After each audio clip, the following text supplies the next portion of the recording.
दोस्तों आज के इस वीडियो में हम समझेंगे कि मैनेजमेंट क्या होता है। मैनेजमेंट को समझने से पहले हम समझेंगे कि ऑर्गेनाइजेशन क्या होती है। ऑर्गेनाइजेशन बेसिकली कुछ लोगों का ग्रुप होता है जो एक ऑर्गेनाइजेशन बन जाती है और उस ऑर्गेनाइजेशन का अपना एक लक्ष्य होता है, अपना एक गोल होता है और उस गोल को अचीव करवाने में या उस ऑर्गेनाइजेशन के गोल को अचीव कराने में सबसे बड़ा रोल होता है मैनेजमेंट का। तो अब हम समझेंगे कि मैनेजमेंट क्या होता है। मैनेजमेंट एक प्रक्रिया है जिससे कि आपके ऑर्गेनाइजेशन का गोल आप प्राप्त कर सकते हैं। आप अपने ऑर्गेनाइजेशन के ऑब्जेक्टिव को, आप अपने ऑर्गेनाइजेशन के लक्ष्य को प्राप्त कर सकते हैं मैनेजमेंट की मदद से। हर एक स्कूल, कॉलेज, हर एक ऑर्गेनाइजेशन, हर एक कॉर्पोरेट, हर एक कंपनी की अपने एक मैनेजमेंट टीम होती है, उसे हम कहते हैं मैनेजमेंट। तो मैनेजमेंट बेसिकली एक प्रक्रिया है जो आप अपने कंपनी के गोल को लक्ष्य प्राप्त कराने में आपकी मदद करती है। अब मैनेजमेंट के अलग अलग फैक्टर्स होते हैं या मैनेजमेंट में अलग अलग फैक्टर्स होते हैं, अलग अलग टाइप्स होते हैं। इस तरीके से कोई भी कंपनी, कोई भी ऑर्गेनाइजेशन अपना मैनेजमेंट करती है। मैनेजमेंट करने से पहले सबसे इंपॉर्टेंट फैक्टर है वो है गोल सेटिंग। किसी भी कंपनी का, किसी भी ऑर्गेनाइजेशन का सबसे पहले गोल डिसाइड होना चाहिए कि हमें कहाँ जाना है। मानो एक कंपनी है और उसका रेवेन्यू, मंथली का रेवेन्यू मान लो 1 लाख रुपीस है, तो उनका गोल सेटिंग होना चाहिए कि 5 लाख रुपए हर महीने हमें कमाना है। तो वो एक होगा गोल सेटिंग। तो मैनेजमेंट आपको बेसिकली मदद करेगा आपकी गोल सेटिंग करने के लिए। तो आपका गोल सेट होना चाहिए। Number 2, planning. आपको अपने लक्ष्य को प्राप्त करने के लिए, कंपनी के लक्ष्य को प्राप्त करने के लिए प्लानिंग करना बहुत ज्यादा जरूरी है। किसी भी कंपनी में या किसी भी ऑर्गेनाइजेशन में अगर प्लानिंग नहीं होगी तो वो अपने डिजायर्ड गोल को प्राप्त नहीं कर सकते। तो नंबर 1 गोल सेटिंग होनी चाहिए, नंबर 2 प्लानिंग होनी चाहिए कि हमें किस प्रकार की प्लानिंग करनी चाहिए या उस प्लानिंग को करके हम कैसे हमारे लक्ष्य को प्राप्त कर सकते हैं। तो number 1 plan, goal setting, number 2 planning बहुत ज्यादा जरूरी है। Number 3 organizing. कोई भी चीज को ऑर्गेनाइज तरीके से करना जरूरी है, क्योंकि ऑर्गेनाइजेशन में ऑर्गेनाइजिंग नहीं होगी, मान लो कि किस काम को कैसे करना है, किन तरीकों से करना है, या उन काम को करने के लिए क्या क्या एसेट्स लगेंगे, कितने मेन पावर लगेंगे, ये आपका होता है ऑर्गेनाइजिंग। ऑर्गेनाइजिंग होना बहुत ज्यादा जरूरी है। अगला है स्टाफिंग। स्टाफिंग का मतलब ये होता है कि जैसे मान लो एक टास्क दिया, कंपनी के मैनेजमेंट हम कर रहे हैं, तो कंपनी के जो मैनेजर ने एक टास्क दिया कि आप ये काम करने में अच्छे हैं, आप ये काम करने में अच्छे हैं, आप कंप्यूटर चलाने में अच्छे हैं, आप पढ़ाने में अच्छे हैं, आप ट्रेनिंग देने में अच्छे हैं। तो ये क्या हुआ? स्टाफिंग हो गया। मतलब हर एक इंडिविजुअल व्यक्ति को अपनी अपनी रिस्पॉन्सिबिलिटी को देना, वहां पर स्टाफ को प्लेस करना कि आपको ये काम करना है। हर एक व्यक्ति को जब वो टास्क देंगे, हर एक व्यक्ति को उसके काम के हिसाब, उसकी स्किल के हिसाब से, उसके नॉलेज के अकॉर्डिंग जब उसको रिस्पॉन्सिबिलिटी दी जाएंगी तो वो होती है स्टाफिंग। मतलब हर एक व्यक्ति हर एक काम करने के लिए कैपेबल नहीं होते हैं, तो हर एक व्यक्ति की एक इंडिविजुअलिटी के साथ, उसकी स्किल और नॉलेज के साथ उसे प्लेस करना कि आपको ये काम दिया है तो आपको ये काम करना है। तो स्टाफिंग करना बहुत ज्यादा जरूरी है ऑर्गेनाइजेशन में, क्योंकि जब तक स्टाफिंग नहीं होगी तब तक उस डिजायर्ड गोल तक आप नहीं पहुंच पाते हैं, और यही एक्चुअली मैनेजमेंट होता है। नेक्स्ट है डायरेक्टिंग।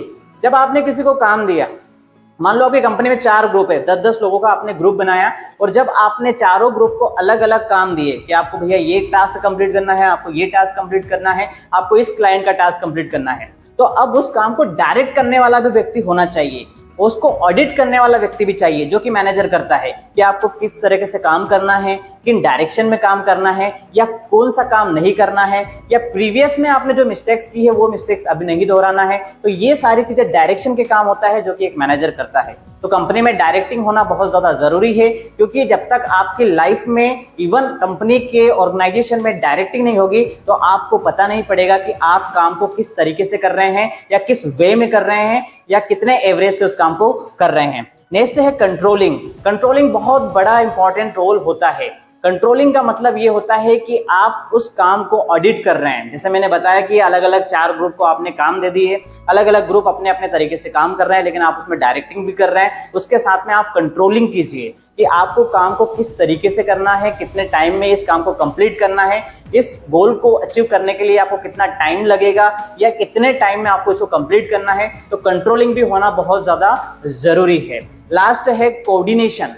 कोऑर्डिनेशन बहुत बड़ा रोल होता है आपके मैनेजमेंट में। कोऑर्डिनेट करना, बेसिकली कोऑर्डिनेट जब होता है, या मैनेजमेंट के 3 लेवल होता है। एक अपर लेवल होता है जिसमें बोल सकते हैं कि सीईओ बैठते हैं, या सीईओ उस काम को ऑडिट करते हैं। उसके बाद में मैनेजर होता है, और सबसे नीचे लोअर कैटेगरी का लेवल होता है, उसमें आपके एम्प्लॉय होते हैं या उसमें कोऑर्डिनेटर होते हैं। तो एक मैनेजर जो होता है वो बीच में या मीडियम लेवल पर होता है, जो कि कोऑर्डिनेटर से अपनी रिपोर्ट्स को लेता है कि काम किस तरीके से चल रहा है, और अपने सीनियर्स को या अपने सीईओ को वो चीजें वो रिपोर्ट करता है, या उस काम का उस मैनेजमेंट की रिपोर्ट वो आगे पहुंचाता है। तो बेसिकली आपको कोऑर्डिनेशन बहुत ज्यादा जरूरी है। कोऑर्डिनेशन आपका सीनियर लेवल तक भी होना चाहिए और जूनियर लेवल तक भी आपका कोऑर्डिनेशन होना चाहिए, और हर एक इंडिविजुअल व्यक्ति तक आपका कोऑर्डिनेशन होना चाहिए। क्योंकि अगर आपका कोऑर्डिनेशन नहीं होगा, मान लो कि आपकी ऑर्गेनाइजेशन है, उसमें 40 लोग हैं, मैंने बताया 10-10 लोगों का ग्रुप है, और उस ग्रुप में 10 ग्रुप में से हर एक इंडिविजुअल व्यक्ति को भी आपको ऑडिट करना जरूरी है, कोऑर्डिनेट करना जरूरी है।